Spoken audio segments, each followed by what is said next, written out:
Consultório de Psicologia, com o Dr. Luís Lameira.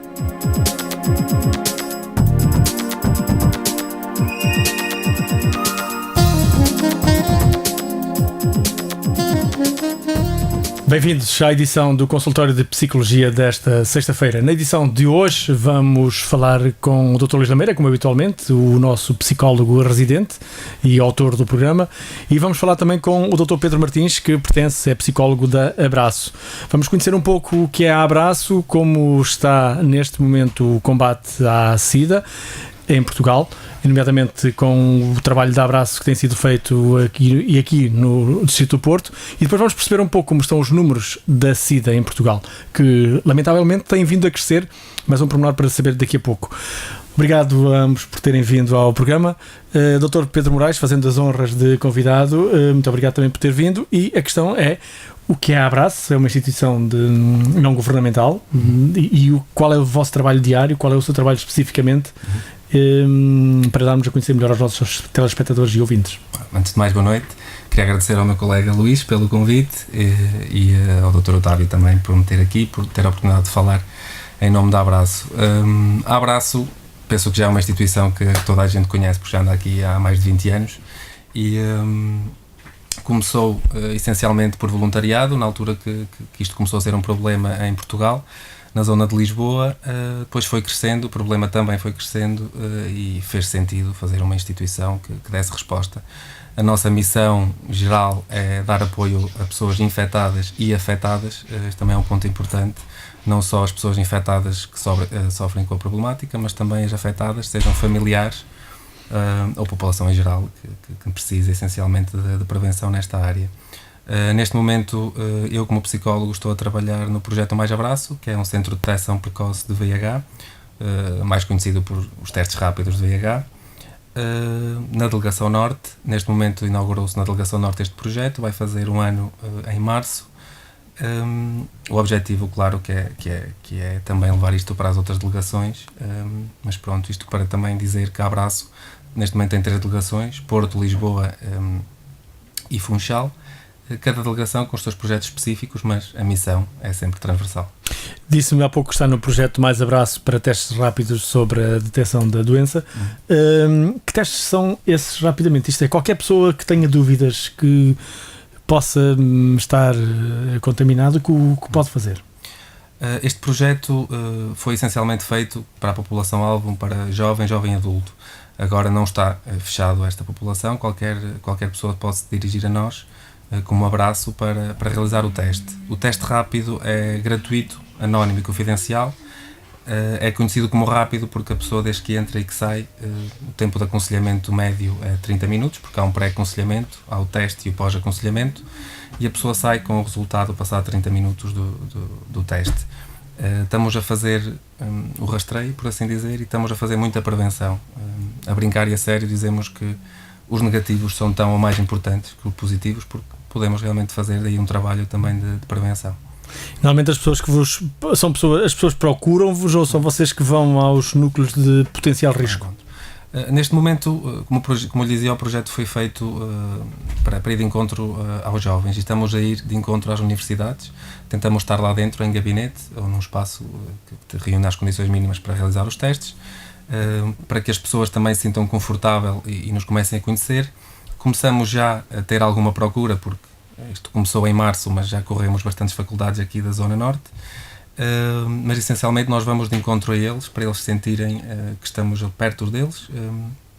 Podem realizar o teste, tirar dúvidas, nem sempre se faz o teste, é preciso uma pré-avaliação, se faz sentido ou não fazer o teste, mas tentamos ir ao encontro deles essencialmente. Temos também em gabinete, que aí podem ter connosco qualquer pessoa. Já nos começam a procurar, porque, como lhe disse, só em março é que começámos a fazer os testes, então estamos agora a receber as primeiras pessoas que nos começaram a conhecer. Muito bem. Doutor, os jovens têm preconceitos? Ou são em ir procurar-vos para saberem se fazem um teste rápido, ou são mesmo arrojados e eles próprios estão na vanguarda para fazer o teste, porque podem ter tido um momento mais interessante no dia anterior e depois o peso de consciência pode levar a que tenham que fazer o teste. Esse foi um debate que se fez na altura de construção do projeto. Se faria sentido irmos ao encontro deles nas faculdades ou não, porque percebemos que as pessoas, e basta ver os números, mais à frente também falamos um bocadinho, não recorrem nada ao teste do VIH. É raro fazerem, nós vemos agora pelos números, nós já chegámos agora há pouco tempo aos 900 testes e quase toda a gente a que fazemos teste nunca tinha feito o teste de VIH, ou seja, e todos eles, quase todos, há sempre exceções, já tinham tido um ou mais comportamentos de risco. Logo, as pessoas por si só não têm o hábito de procurar o teste do VIH. Daí a nossa opção de ir ao encontro deles, a tentar fazer alguma divulgação. Muitas vezes eles chegam a nós não porque têm consciência desse comportamento de risco, mas porque nos viram lá perto e vêm falar connosco e a partir daí percebem, bem, afinal tive comportamento de risco, é importante mudar alguma coisa ou não no meu dia-a-dia e na prevenção que tenho na minha sexualidade. É pena que os jovens não tenham... Os jovens é a população geral, mas a população geral mesmo também não está a fazer muito este teste, não faz o teste. Isso depois também se espelha nos números que estamos a ter de novas infecções em Portugal. E vamos falar dos números agora, daqui a pouco vamos perceber o que são esses comportamentos de risco, voltamos assim, mas para já vamos ao Dr. Luís Lameira. Bem-vindo também ao programa e hoje à coação, neste caso vamos falar da Abraço e da SIDA. Números, doutor, é um especialista e conhece estes números da frente para trás, de trás para a frente. Eu avancei no início que está a aumentar o número de infectados com a SIDA. É verdade? E o que é que fundamenta isso? Bem-vindos, caros ouvintes e telespectadores de Onda Viva TV. Pois, realmente é muito importante falarmos de VIH e não perdermos realmente a maré, não perdermos o caminho, porque devemos continuar a falar do VIH, porque é uma problemática que afeta essencialmente a realidade portuguesa. Quando falarmos da Europa, não podemos comparar políticas europeias com políticas africanas, devemos realmente comparar-nos aos parceiros europeus. É curioso realmente percebemos os números, porque no início deste século nós percebemos que cerca de 48% dos infectados diziam respeito ao VIH. Ao nível da toxicodependentes, estamos a falar de indivíduos que foram infectados a partir das drogas injetáveis. E esse número reduziu para 17% em 2012. Por outro lado, os homossexuais, que apresentavam 40% dos infectados, subiram para 63%. E, ao nível dos homossexuais, que era considerado um grupo de risco, estão a voltar a subir os números de 7% para 16%, sensivelmente. Depois há umas vírgulas por aqui. Portanto, estamos a falar de números desde 2002 até 2012. Percebemos essencialmente que o número de novos infectados está a reduzir. Por outro lado, nós somos o terceiro país da Europa, da União Europeia e da Comunidade Europeia, em que verificamos que cerca de há 2,4 casos, houve 2,4 casos no último ano, ao nível da fase mais avançada da doença, por cada 100 mil habitantes. É preciso compreendermos que são números realmente muito altos, assustadores. Comparado com o resto da Europa, não é? Comparado com o resto da Europa. A prevalência na média europeia situa-se de 0,2%. Quando falamos da população em geral. E em Portugal... Quer dizer que estamos 10 vezes acima. Não, agora não estou a falar de novos casos de SIDA, estou a falar a nível do global em geral. Passámos de 0,2%, que é a média na europeia, para 0,6%, que é a nossa média em Portugal. Os números são assustadores. Assim é o triplo. Ou seja, somos realmente o país com mais infectados de VIH no mundo ocidental, no que diz respeito ao continente europeu. E esses estudos apontam alguma razão concreta? O que é que está a falhar? Há várias razões. podemos falar da educação sexual, que ainda não foi implementada a 100% e depende acima de tudo da boa vontade de muitos professores autodidatas, autónomos, que gostam de realizar projetos desse nível, ou seja, não é uma obrigação, entre aspas. Nós podemos comparar o Chile, que desde a pré-primária que já tem movimentos de educação sexual, portanto, e o Chile é um país extremamente conservador e conseguirem realizar essas políticas contra tudo e contra todos ao nível dos grupos conservadores, e em Portugal não conseguimos implementar esse tipo de situações no que diz respeito à educação sexual. Porquê é que não conseguimos implementar? Porque os grupos conservadores em Portugal têm crenças deturpadas e erradas no que diz respeito a este ensino, que indica-nos que aumenta a promiscuidade, eu estou a falar das crenças, aumenta a promiscuidade sexual, aumenta o número de relações, e os estudos indicam-nos, nomeadamente a Universidade de Massachusetts, que efetivamente com uma política de educação sexual desde a escola básica, os indivíduos têm relações sexuais mais tarde, valorizam mais as suas relações sexuais do ponto de vista socioafetivo, têm menos comportamentos promíscuos e ainda permite prevenir o aparecimento na personalidade desses indivíduos ao longo prazo das chamadas parafilias. Estamos a falar de desvios mentais ao nível de perturbações sexuais, nomeadamente o voyeurismo, o exibir-se, o gostar de fazer sexo com animais. Não está relacionado com a SIDA, mas é um exemplo que eu posso indicar. Os números são assustadores em Portugal. Os jovens não sabem utilizar o preservativo, muitos deles, e verificamos isso em muitas conferências, verificamos isso em iniciativas promovidas pela Abraço e por outras entidades, em queimas das fitas, em universidades, porque é simples, nós temos informação. E se não souber fazer um nó numa gravata, eu posso ir ao YouTube e consigo realmente colocar-me frente ao computador e fazer um nó. E tal como, se não conseguir, se sou um jovem de 16, 17 anos ou 18, se não sei utilizar um preservativo, eu tenho essa informação, acesso à internet. Agora, nós temos é que saber utilizar essa informação, e os jovens não utilizam essa informação. E um aspecto muito curioso, os infectados nos idosos estão a aumentar. Porquê? Para já, continua a haver uma grande ostracização para com a mulher. Ou seja, muitas vezes a mulher, se tomar a iniciativa para utilizar preservativo, há uma conotação negativa, quase como associando a essa expressão uma prostituta. Por outro lado, os idosos, os homens, têm perpetuado a sua qualidade ao nível das relações sexuais com o avanço das tecnologias.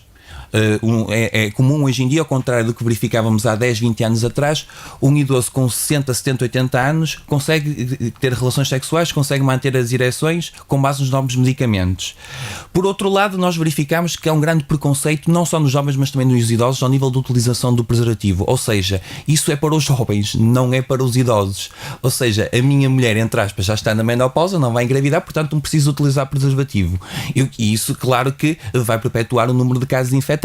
E verificamos que na população idosa ainda há questões relacionadas com o nosso, entre aspas, que eu já falei várias vezes, nosso paradigma judaico-cristão, em que realmente só acontece aos outros, nunca me acontece a mim, só estou doente, só quando efetivamente estiver doente é que irei ao médico. Os idosos não fazem o teste. Prevenção. Os jovens fazem um pouco mais que os idosos. No entanto, ao não serem realizados os testes, depois a terapêutica não é mais adequada, porque os casos de SIDA muitas vezes têm que ser acompanhados desde cedo. É preciso também diferenciar o VIH de SIDA. VIH é um vírus. Esse vírus só passa a doença realmente quando houver, digamos, as doenças oportunistas. Aí o sistema imunitário já está frágil e aí já podemos constatar que o indivíduo deixa de ser, entre aspas, seropositivo e passa a ter a SIDA. Muito bem, Dr. Pedro Moraes, há pouco dizia que há comportamentos de risco que vocês têm o cuidado de, ou melhor, grupos de risco que vocês têm o cuidado de acompanhar e estar preocupados, e que as pessoas por vezes têm comportamentos de risco que os têm sem pensarem no que estão a fazer. Quais são genericamente os 2, 3 principais comportamentos de risco que possam acontecer no dia a dia? Desculpa, antes de mais, o VIH nós costumamos chamar a brincar e a sério que é uma doença burra, porque está aqui há 30 anos e transmite-se da mesma forma, e nós continuamos a perpetuar os comportamentos de risco. O que realmente nos importa são as relações desprotegidas, que é aí que está o grande enfoque no nosso país da transmissão. Só há 3 formas de transmitir o VIH, que é a transmissão vertical, que é a mais conhecida por mãe e filho, pode ocorrer na gravidez, é a transmissão na relação sexual desprotegida, ou a transmissão via sanguínea. Realmente as relações sexuais é onde se vê o maior índice de transmissão. Já ouvi aqui falar, e o Luís comentou e fala-se sobre os grupos de risco. O Abraço tem feito muito trabalho neste âmbito de tentar tirar o nome grupos de risco ao VIH, porque realmente eles existiram, também não existem por acaso, em que se associava muito a toxicodependência, a homossexualidade a esta doença, porque durante muito tempo não se soube, entre aspas, não se soube como é que se transmitia isto, e realmente esses foram grupos vulneráveis. A homossexualidade porque não se preocupavam com a gravidez, não utilizavam tanto o preservativo, a toxicodependência com as trocas de seringas, mas realmente foram grupos de risco na altura, vulneráveis, que foram muito bem trabalhados. E houve uma ação específica sobre eles, não é? Que recordo-me que havia até muita publicidade na televisão e nas rádios para dizer, para as seringas, para trocar, para entregar, os locais. Toda a gente conhece essas campanhas. Essas campanhas.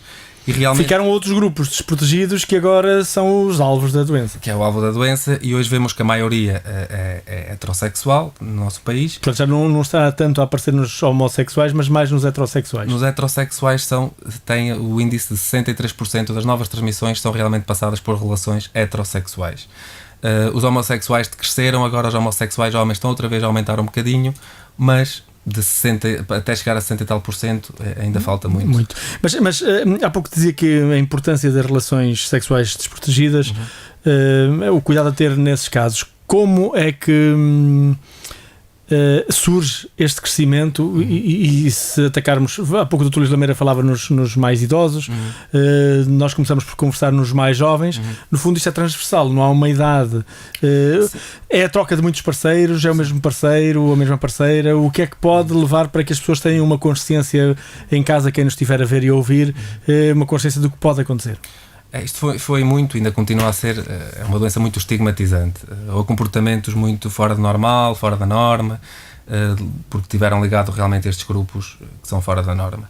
Hoje em dia, e vê-se no terreno, e vê-se quando fazemos o teste, e vê-se nos testes positivos, e vê-se onde é que está aqui o risco, não é só onde nós costumamos ligar isto, que é ou a promiscuidade, ou a pessoas com muitos parceiros, com muitas relações, uma atividade sexual muito ativa. Claro que está aí o perigo, mas geralmente, quer dizer, eu se tiver uma relação ocasional, tendencialmente protejo muito mais do que se tiver numa relação de confiança. Isto, como falava o Luís e bem, esta doença tem uma característica que diferencia todas as outras, que é um estado que pode chegar a 8, 9, 10 anos, que uma pessoa é seropositiva, ou seja, é portador do vírus, não está no estado de SIDA, mas esta fase não tem sintomas. Ou seja, eu posso estar infectado há 5 anos com uma relação que tive, eu hoje nunca fiz o teste, estou infectado, não sei porque não me dói nada, e estou a infectar as pessoas que gosto.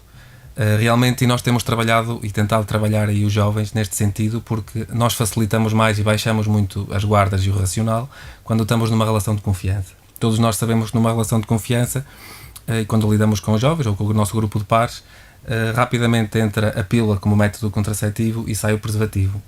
O problema é que nunca, ou é raro, fazerem o teste do VIH. E percebemos que está aqui também muito perigo, não que isto seja uma política de medo, mas que pode existir realmente Quanto tempo demora a manifestar-se o vírus? O vírus sem tratamento, depois depende do sistema imunitário de cada um, mas pode chegar até 10 anos. Em média, no 6º, 7º ano, pode dar problemas, realmente aparecerem, como o Luís dizia, as doenças oportunistas. Mas realmente pode estar muito tempo sem se manifestar. Uma relação pode ser de confiança, mas se 10 anos antes ou 7 anos antes possa ter existido algum relacionamento menos próprio e mais desprotegido, pode vir a refletir-se na segunda relação ou na terceira relação. Sim, e que se julga às vezes de confiança e a cadeia de transmissão está ali para todos. Sim. E não é porque a pessoa queira fazer o mal, porque ela própria não sabe que é portadora deste vírus. E felizmente já há um bom tratamento, os antirretrovirais são muito bons, são muito eficazes, ainda são gratuitos no nosso país, é um custo muito grande para o Estado, que somos todos nós. Em média, um seropositivo é provável que o antirretrovírico fique mais ou menos a 1.000 euros por mês, mas realmente é efetivo, reduz a carga vírica, tenta-se estar indetetável, a probabilidade de transmissão é muito menor e consegue-se ter uma vida relativamente estável até ao final da vida. Agora é essencial que seja detectado no início da infecção, porque um dos dados que também é interessante analisar é que mais de 50% das pessoas que chegam ao Serviço Nacional de Saúde com o VIH vai em diagnóstico tardio. O que é que isto nos quer dizer? Que o antirretrovírico não vai fazer efeito e essas pessoas, infelizmente, têm um destino não muito bom e não muito saudável. Muito bem, Dr. Luís Lameira, depois de estar detectada a doença e é importante ajudar psicologicamente o doente, uma pessoa infectada com o vírus da SIDA, um seropositivo que tenha conhecimento disso, tem que ter um tratamento diferente por parte do psicólogo, ou que cuidados é que deve ter? Exatamente. Se me permite completar a minha primeira parte de intervenção em relativamente aos números essenciais, sim. Estamos a falar de 35 mil casos diagnosticados, pessoas que neste momento que se encontram vivas e que se encontram a ser acompanhadas. Dessas porque se falarmos desde a década de 80, desde 1983, em que houve o primeiro caso, aí falamos na casa dos 40 e tal mil de pessoas que realmente em que foi constatado o diagnóstico de seropositivos. Cerca de um terço dos seropositivos não sabem que estão infectados. Portanto, estes 35 mil, segundo os últimos estudos indicam-nos, podem ir para os 70 mil. Portanto, há muita gente que não sabe que está infectada com o VIH, há muita gente que está a passar o VIH para outras. Portanto, os 652 casos diagnosticados no último ano, com certeza que a realidade é muito superior. E desses 652 falamos cerca de 480 heterossexuais e 156 de homossexuais. Aí está o aumento de 7,2 para cerca de 16% nos últimos anos na parte dos homossexuais, também no que respeita ao preconceito, e muitas vezes também não está direcionado, não há muitas campanhas direcionadas para este grupo. É importante o apoio, o acompanhamento. Mas antes do apoio, deixe-me só, já que introduziu e falou em números, e eu recordo-me que foi muito mediática esta doença em termos de tratamento, porque nos anos 80 muitas figuras públicas estavam contaminadas e era digamos, a notícia. Hoje em dia está mais escondido. É por isso que se calhar está mais abafada a forma de combate e surgem agora novos casos? Está mais abafado porque realmente hoje não se fala de SIDA, hoje fala-se, mas fala-se muito menos nos órgãos de comunicação social. Os jovens não têm memória realmente das figuras públicas que faleceram nos anos 80 e que muito sofreram com a SIDA, e que realmente houve muitas campanhas que referenciaram, como o caso António Farações, o Freddie Mercury, o vocalista dos Queens, entre outros. No início dos anos 90, eu lembro-me agora que houve um filme também relacionado com o homossexual com SIDA, Filadélfia. Portanto, falava-se muito de cinema, rádio, comunicação social, sétima arte, casos relacionados com SIDA.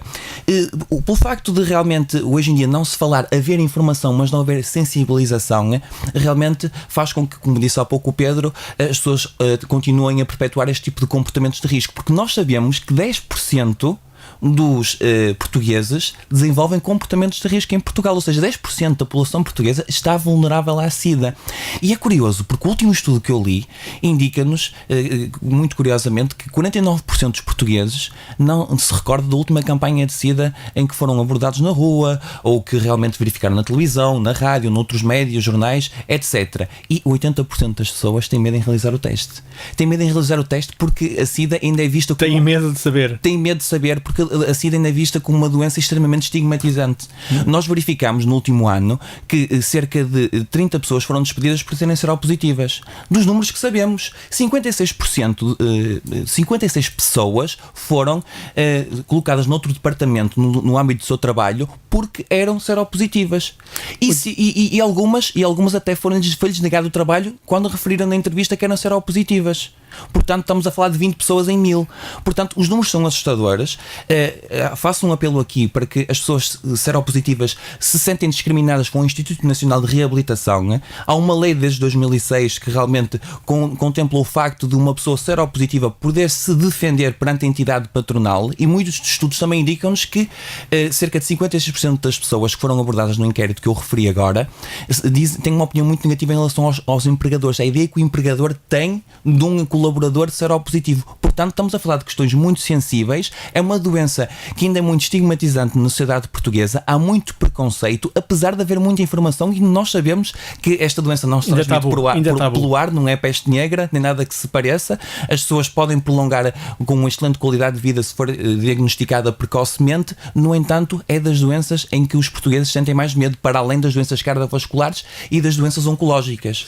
Doutor Luís Lameira, então nível... vamos ao apoio que é preciso dar, ou que tipo de apoio é que precisa de um doente infectado? Já respondi em parte à pergunta, porque estes estudos são realizados por psicólogos e compreendermos a realidade. Acima de Mas tudo, sinteticamente é necessário compreendermos que antes da realização do teste, e o Pedro tem bastante experiência nisso, é um evento bastante estressante para a pessoa. E o psicólogo dispõe de mecanismos, dispõe de terapêuticas ao nível do relaxamento, ao nível da gestão emocional, para conseguir acalmar a pessoa, para conseguir fazer com que a pessoa não tenha uma visão deturpada em relação à doença, pois há passado um questionário normalmente antes da avaliação efetiva se a pessoa tem a doença ou não, e depois também, porque se a pessoa, o objetivo da análise, se a pessoa é seropositiva ou não, e se ela não for seropositiva, na comunicação da não seropositividade, é percebermos que essa pessoa não continua com comportamentos de risco, portanto tem que haver um trabalho por parte do psicólogo para que essa pessoa não opte pelos comportamentos de risco depois realmente de diagnóstico ter dado negativo. No caso de ser dado positivo, é imperioso o acompanhamento psicológico ao nível desta classe populacional. Porquê? Porque nós sabemos dos 35 mil infectados em Portugal, apenas 25 mil tomam os antirretrovirais de uma forma assertiva e 10 mil não tomam. Porquê que 10 mil não tomam? Por opção própria, por desconhecimento? Muitas vezes é por negação, e a psicologia explica-nos isso muito bem. Quando nós estamos perante um evento estressante, quando nos é diagnosticada uma doença bastante estigmatizadora, nós catastrofizamos ainda mais, ou seja, há variáveis sociais que fazem com que a pessoa, pelo facto da doença ainda ser muito mal vista pela sociedade e haver muito preconceito, faz com que a pessoa entre em negação, e tem que haver um trabalho por parte do psicólogo para acalmá-la do ponto de vista psicológico e também para que ela tome do ponto de vista assertivo a medicação. E também a Abraço já falou nisso, que muita gente não tem possibilidade para se dirigir às farmácias hospitalares, fecham às 5 da tarde, muita gente encontra-se longe em zonas rurais dos centros urbanos onde podem ir buscar os antirretrovirais, e o Estado não apoia nesse sentido. Tudo bem que apoia a terapêutica, custa por ano entre 20 mil a 50 mil euros no seropositivo, mas por outro lado não há esse acompanhamento, porque muita gente não tem emprego, muita gente não tem possibilidades de pagar um táxi, de pagar um autocarro para se dirigir a uma farmácia hospitalar, ou nem sequer tem a possibilidade de indicar ao patrão porque é que se vai se dirigir à farmácia hospitalar que fecha às 5 da tarde. Realmente temos que mudar isso. Outro aspecto importante, os últimos estudos indicam-nos que com o acompanhamento psicológico ao nível de indivíduos com a VIH prolonga a qualidade de vida deles, e os antirretrovirais tornam-se mais eficazes no que diz respeito à diminuição dos sintomas e ao retardar da SIDA e ao retardar do aparecimento das tais oportunistas, das tais doenças oportunistas. É importantíssimo a realização do teste. É importante quebrarmos barreiras de preconceito, e é importante percebermos também que muitos dos jovens que não têm o chamado colocar em prática o conhecimento ao nível da prevenção, ao nível de realização dos testes, a responsabilidade é do nosso Ministério da Educação, que não avança com a educação sexual. É também importante os jovens serem acompanhados pelos pais, porque nós sabemos que quando os estudos indicam-nos, quando os pais motivam os jovens para a escola, quando aparecem nas reuniões, quando são pais presentes, os jovens não optam tanto por comportamentos de risco, têm mais cuidado. Curiosamente, os jovens do Norte estão menos bem informados e optam por comportamentos mais de risco relacionados com doenças desprotegidas, e é importante percebermos e compreendermos esta realidade, e a psicologia explica muito bem, para percebermos onde é que devemos intervir. Muito bem. Temos o tempo esgotado, vamos ouvir ainda o Dr. Pedro Moraes da Abraço para falar do Projeto Humana, um projeto que vocês vão levar a cabo. Iniciou-se no mês de dezembro. O projeto é com a Associação Humana, uma retificação, é a Abraço e a Associação Humana. Chama-se Não Nos Deixe Pendurado, que é sempre apelativo para as pessoas perceberem. Claro. Estão grandes contentores na zona da Batalha, onde podem colocar tanto sapatos, o calçado, o que quer que seja, e vestuário que não utilizem. Ele é reciclado, é vendido o que se conseguir aproveitar, e parte dos fundos vão reverter então para a compra de testes pela Associação Abraço, para continuar a dar a possibilidade às pessoas e aos jovens de fazer realmente o teste. Para já os pontos de recolha são só no Porto, na Batalha? Neste momento está na Batalha durante o mês de dezembro todo. Não tenho conhecimento se irá repetir, mas tem até dia 2 de janeiro para colocar lá a roupa e calçado. Muito bem, terminamos aqui mais uma edição do Consultório de Psicologia, hoje com um convidado, o responsável, um dos representantes da Abraço no Porto, o Dr. Pedro Moraes, e com o habitual psicólogo do programa, Dr. Luís Lameira. Despede-se Otávio Correia e o Vítor Silva. Nós voltamos na próxima semana. Até lá, se Deus quiser.